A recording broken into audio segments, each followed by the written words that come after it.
Being diagnosed with cancer these days? Is it the genes? Is it the environment? Is it our food? Is it hormones? This is what we're going to talk about today. Today we're going to talk about cancer, specifically three types of cancer and the link between a particular hormone. Now this is fresh in my mind as I recently lost a cousin to breast cancer, and then of course last month, October, was Breast Cancer Awareness Month, and there was a lot of different talks and promotions to bring awareness to this unfortunate condition, breast cancer.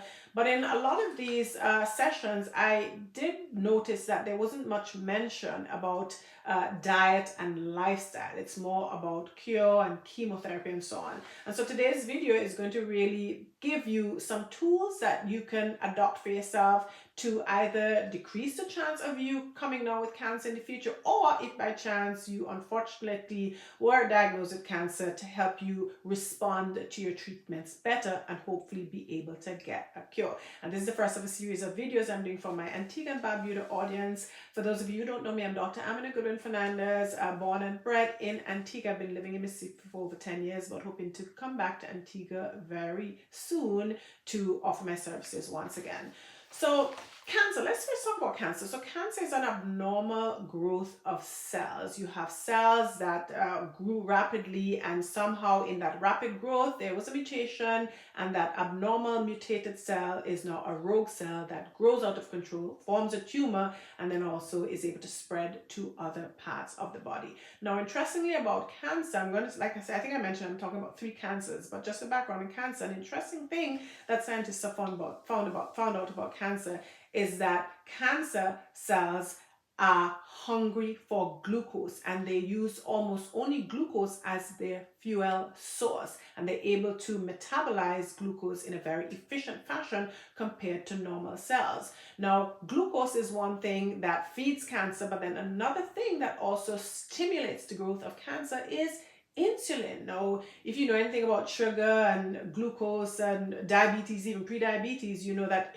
glucose, a simple sugar, and insulin go hand in hand. Insulin is the chemical or hormone that will hold glucose and take it into cells. Glucose generally cannot get into cells unless insulin shuttles it into the cell.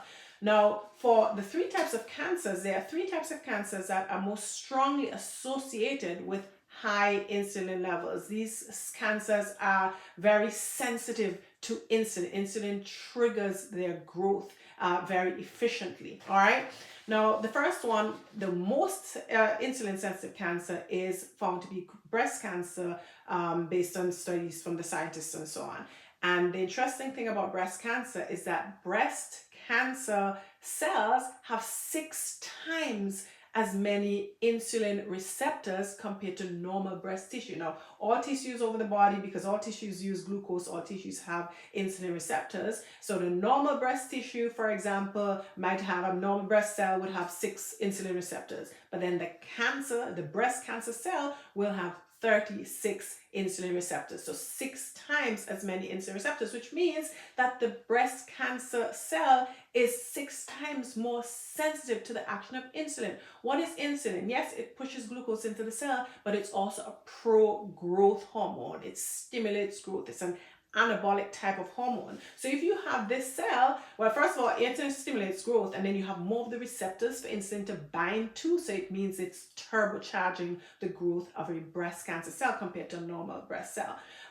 Another thing about breast cancer is the fact that it is another hormone that stimulates the production of or the growth of breast cancer is estrogen. So it's sensitive to estrogen. Now, unfortunately, insulin resistance, the condition of insulin resistance, is associated with being overweight. Not everybody who has insulin resistance is overweight, but certainly they go hand in hand. A lot of insulin resistant people would have excess weight. And the thing about having an excess amount of adipose tissue or fat cells is that they cause insulin, like estrogen is produced by fat cells, like fat cells produce insulin.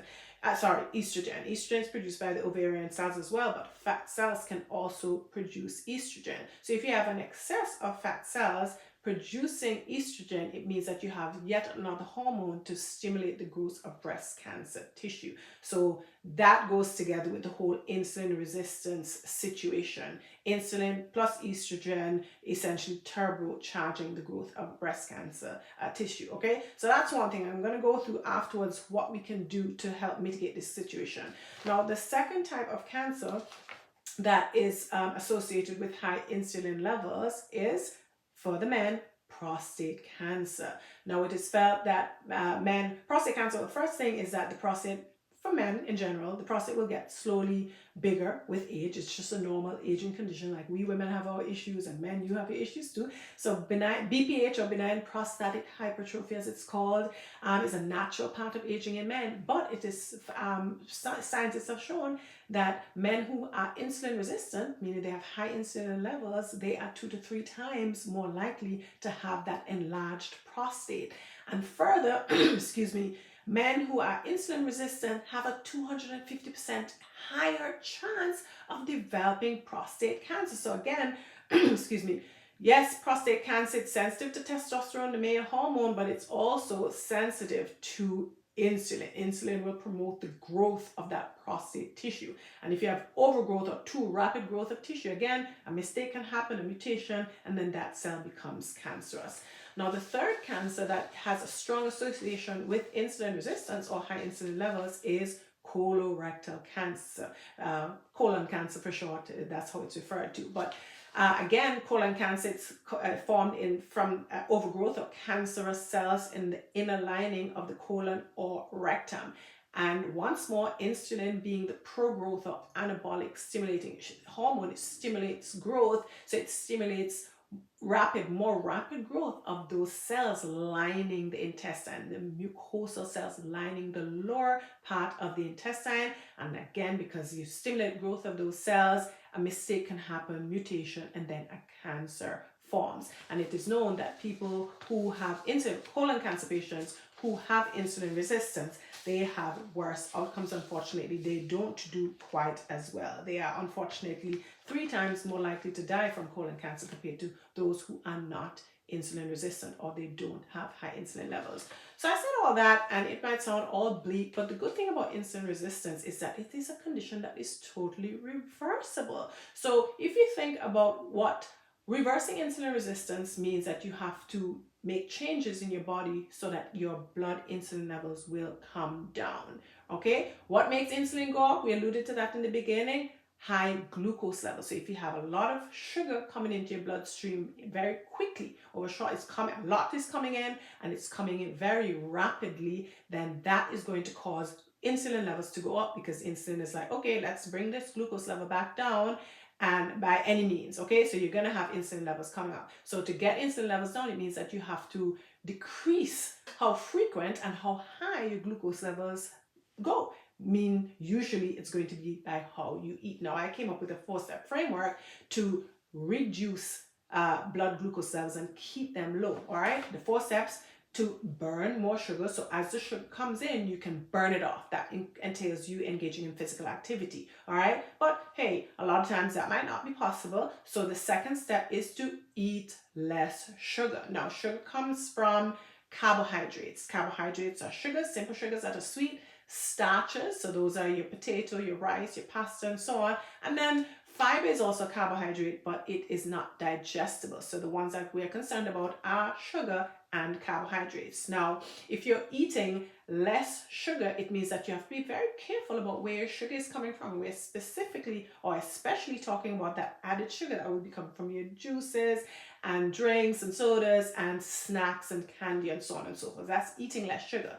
And then absorbing less sugar, that's the third step, absorbing less sugar. That means that, okay, some sugar is going to come in, but it's going to come in more slowly because that sugar is coming with other things. So we're talking about starches that are coming with fiber. So your root tubers, right? Your provisions, your vegetables. So yes, vegetables are carbohydrates, but they're coming with fiber. And because fiber is there mixed in with the sugar, your body's going to have to do some work to release the sugar from the vegetable, from that carbohydrate. And it's going to be a slow release into your bloodstream where it will come in not to overwhelm your liver, but your liver will be able to take care of it as it comes in so it doesn't get to go high, right? Also, if you're having fruit, so fruit is going to be sugary, yes, but it's going to come with the fiber from the fruit compared to if you have the pure juice that does not have any fiber. So yes, absorb less sugar by having whatever the carbohydrate with fiber, and then also if you include other nutrients, protein, and also natural fat. All right, and then the fourth and final step to bring and keep your blood sugar levels down to normal would be to make less sugar, because yes, in stressful situations, your body has the ability to make sugar as a fight to prepare for fight or flight, the fight flight response, where danger, I gotta run. So your body knows intelligently that okay, we need to release some sugar from the liver so that you have that energy that you're gonna need to run or fight whatever the danger is, right? So those 4 steps from the Beam blueprint, which is my 4-step framework to bring blood sugar levels down and keep them down, burn more sugar, eat less sugar, absorb or soak in less sugar, and make less sugar. So when your blood sugar levels come down now because you're not having as much sugar and you're using it up, it means that insulin can finally start coming down. Because if your sugar is always high, right, because you're eating a lot of sweets, you're snacking every 1 to 2 hours or constantly, and you're not giving your insulin a chance to come back down between meals. So once you can eat all whatever you're eating, very rich meal, and you eat it and then you take a break, right, insulin levels will come down 2 to 3 hours after meal, come back down to baseline. And when your insulin levels come down, then your body gets a break from all this bombardment by insulin, and the insulin resistance gets better. That is how your insulin levels will come down. All right, so there is always hope. Now, I always say, yes, you might get one of these conditions, cancer, of course, God forbid. And yes, there is chemotherapy and other treatments for cancer, radiation therapy, and so on. But at the same time, and maybe it is, for you, it is genetic. Maybe it has nothing to do with hormones, all right? But at the same time, because of what we know about cancer and the fact that cancer loves glucose, so you want to make it hard for that cancer to survive in your body. You want to make your body a hostile environment for that cancer. And so having a diagnosis of cancer means that in addition to the chemotherapy, you might think, oh, how can I eat? What can I do to starve this cancer so it is not welcome in my body? And those would be the steps that I spoke about to keep your blood sugar levels lower or normal so that your cancer is starved. All right.